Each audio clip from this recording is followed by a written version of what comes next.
Hey, everybody, welcome back to another daily drop here on TarHeelIllustrated.com. I'm THI publisher Andrew Jones, and the topic today, Carolina basketball. We are less than 2 weeks away from the official open to the UNC basketball season. I know people are excited about a lot of things they saw in the Memphis game, but didn't happen. Seth Trimble's career high is still 12 points, not 33. And we're going to talk about Seth Trimble today because a couple of days a week, we're previewing a different Tar Heel basketball player on these daily drops. And today we're looking at Seth Trimble. And I'm glad I'm doing this now and didn't do it 2 weeks ago, because I do have the benefit of being in Memphis and seeing that game and talking to Seth afterward, which helps. But I still think my outlook on him would fairly much be the same. There's just a little more we've learned about his improvements, his skill improvements since last season. Very quickly, 6'3", although he says he can play the three and guard bigger threes, that he's stronger and all that good stuff, but he's still 6'3" with that crazy vertical leap. 5.2 points a game last year, 47% from the floor, 41.9% from three, 13 of 31. I kept talking. People say, oh, Trimble can't shoot. 13 for 31 is not a huge sample size, but it's a sample size. And he didn't hit most of them in 2 or 3 games. He kind of hit one here, hit one there. So it was fairly consistent throughout the year. 17.1 minutes. We expect that number will go up this year, whether he starts or not. And again, don't read too much into Memphis. It was an exhibition game, and RJ did not play. 3 times last year, Trimble hit his career high of 12 points. He had 11 in one game, and he had 10 in 3 other games. So he wasn't a high-volume scorer. But keep in mind, A, that wasn't his responsibility. B, he wasn't playing a ton of minutes. What I decided to do, because I do think there were times where he stepped up in big games. Remember the Florida State game at home in early December?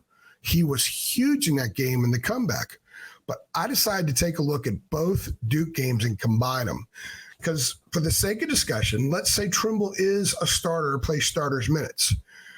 What did he do last year in a similar type comparison against a really quality opponent, which might be a small indication of what potentially could happen at times this year? Well, look at the 2 Duke games, the home one and the one in Cameron. He combined for 39 minutes played in those 2 games, scored 16 points. 8 for 14 from the floor. But what's interesting, 0 for 2 from 3. Didn't even attempt a 3 in one of the games. No free throws. Wasn't getting to the line. So right there, we see a difference between sophomore Trimble and junior Trimble, because junior Trimble is far more confident with the 3. I think is the full green light with the 3. And he's also, because of that 3, teams have to come out and defend him. He's able to drive. And he knows what he's doing getting in the lane. He really develops a lot more body control and improved his decision-making getting into the lane last season. Those pull-up jumpers are a perfect example. And he and I talked about that a lot late in the year. Well, now he has that, but he can also get to the rim and draw fouls. And he was at the free throw line quite a bit in the Memphis game. So you add the three-point shot. You add getting to the line more to Trimble's game. Without that, he's still at 16 points and 8 for 14. He had 6 rebounds combined, and he had 6 rebounds in those 39 minutes, 3 assists, 3 steals. And by the way, he had 3 assists in the second half of the Memphis game. So what does this mean? Well, it's 2 different games, combining them, but it's against Duke. It's the stage. It's the intensity. It's the flair for the moment. It's the unflappability, and against a really good basketball team where he always had a good player guarding him, and he was always guarding another really good player. So if you take that snapshot and then you look at the Memphis game, and honestly, the only thing I really gleaned from the blue-white game watching that video was Trimble's handle, how much better it is, that I think it's fair to say that Seth Trimble's a guy this year who isn't going to be 33 a night, isn't going to be 25 a night, or even 20 a night. But if he's in that 12 to 13, let's say 11 to 13 range, if he's playing 27 minutes, and he can be a scorer other teams must honor, so making it a little bit more difficult for them to solely focus and sell out on RJ. And then, oh, by the way, you got a guy named Tyson over there. And oh, by the way, you've got a guy named Cadeau whose rotation on his jump shot now is completely different than last year.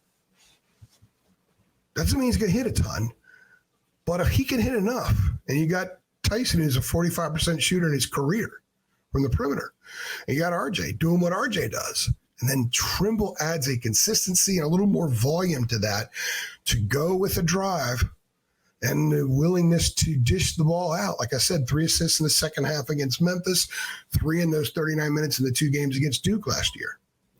Got yourself a pretty good player as an individual, and you've got a great piece meshing with everybody else. And I think that's exciting. That's exciting for Seth because he's worked his butt off. That's exciting for this team because of the flexibility it gives them. I mean, don't be entirely shocked to see them go really small, where let's say Seth is out there and the 4 could be, I don't know, a Drake Powell, because they're going to be so damn bouncy. I know a lot of people are saying, hey, man, AJ, that's a small team. Hubert's not going to do that. Why not? It's not going to do it for 40 minutes.